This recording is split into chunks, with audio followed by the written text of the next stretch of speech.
Patients in Wolfforth have a new wellness clinic they can visit today. A new UMC family medicine clinic is now near Donald Preston Drive and Highway 62.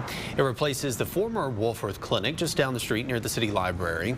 UMC tells us this new clinic is bigger and includes improved amenities as well as an on-site lab and x-ray service, allowing many of those tasks to be completed in one location.